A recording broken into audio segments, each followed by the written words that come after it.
लगभग 2000 साल पहले जब यहूदिया जो अब इसराइल का हिस्सा है में राजा हेरोद का शासन था, तब परमेश्वर ने गैब्रियल नाम के एक फरिश्ते को नासरत में रहने वाली एक युवा महिला के पास भेजा। उसका नाम मरियम था और उसकी शादी यूसुफ नाम के एक नवयुवक से होने वाली थी। गैब्रियल ने मरियम से कहा, परमेश्वर तुमसे खुश है और उन्होंने तुम्हें आशीर्वाद दिया है। मरियम फरिश्ते को देखकर हैरान थी और सोच रही थी कि फरिश्ते की बात का क्या मतलब है। फरिश्ते ने कहा, डरो मत, ईश्वर की तुम पर बड़ी कृपा है। तुम एक पवित्र आत्मा के माध्यम से गर्भवती होगी और एक ऐसे बालक को जन्म दोगी जिसको संसार यीशु के नाम से पुकारेगी। वो परमेश्वर का अपना पुत्र होगा। मरियम डरी हुई थी, घबराई हुई थी, लेकिन उसको ईश्वर पर भरोसा था। गैब्रियल ने मरियम से यह भी बताया कि उसकी कजन एलिजाबेथ, जिसे सब लोग मानते थे कि वो कभी मां नहीं बन सकती, उसे भी पुत्र की प्राप्ति होगी, जिसे ईश्वर ने यीशु का मार्ग तैयार करने के लिए चुना। इसके बाद मरियम ने अपने परिवार को अलविदा कहा और अपनी कजन एलिजाबेथ और उसके पति जकशारे से मिलने गई। एलिजाबेथ मरियम को देखकर बहुत खुश हो गई। उसे पहले से ही पता था कि मरियम को ईश्वर के पुत्र की मां बनने के लिए चुना गया है। दरअसल एक फरिश्ते ने पहले ही जकशारे को यह बता दिया था कि भविष्य में एलिजाबेथ का पुत्र ही होगा जो यीशु के स्वागत के लिए तैयारी करेगा और उसका नाम जॉन होगा। मरियम अगले 3 महीनों के लिए एलिजाबेथ के साथ ही रही और फिर वापस नासरत चली गई। जब यूसुफ को पता चला कि उसकी होने वाली बीवी पहले से ही गर्भवती है, उसे चिंता होने लगी। वह सोचने लगा क्या उसे ये शादी करनी चाहिए, पर जल्द ही उसे भी एक फरिश्ते ने आकर यीशु के जन्म की बात बता दी और उसे शादी से ना डरने की सलाह दी। इसके बाद यूसुफ ने मरियम से शादी कर ली और उस समय मरियम और यूसुफ जहाँ रहते थे वो रोमन एम्पायर का हिस्सा था और उस तक उनका राजा था। राजा चाहता था उसके राज्य में जितने भी लोग हैं उनके नाम की एक लिस्ट तैयार की जाए ताकि हर किसी से टैक्स वसूला जा सके। उसने आदेश दिया कि हर किसी को उस जगह पर लौटना होगा जहाँ का वह मूल निवासी है और अपना नाम रजिस्टर में दर्ज कराना होगा। इसके बाद मरियम और यूसुफ नासरत से तकरीबन 70 किलोमीटर की यात्रा करते हुए बैथलहम पहुँचे, क्योंकि यूसुफ वहीं का मूल निवासी था। यह यात्रा तो कठिन थी, पर मरियम के गर्भवती होने के कारण यह और भी मुश्किल हो गई।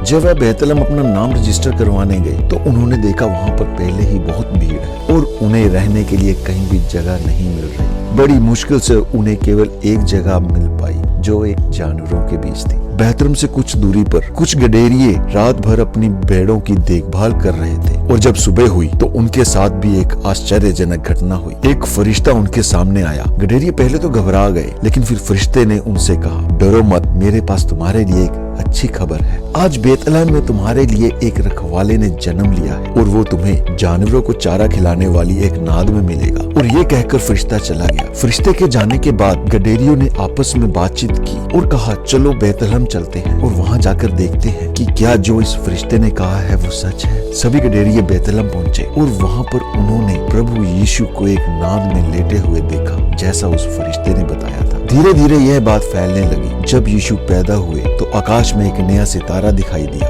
जिसे देखकर दूर दराज देशों में रहने वाले ज्ञानी व्यक्ति भी समझ गए कि किसी महान राजा ने जन्म लिया है और वह उपहारों के साथ उस राजा की खोज में निकल गए और अंत में उन्हें बैतलहम में ढूंढ निकाला और अपने साथ लाए। कीमती उपहार उन्हें भेंट किए। दोस्तों, आशा करता हूँ कि ये खूबसूरत यीशु की कहानी आपको बहुत अच्छी लगी होगी। आप सबको यीशु मसीह के जन्म दिवस की ढेर सारी शुभकामनाएं। खुश रहें, स्वस्थ रहें। धन्यवाद।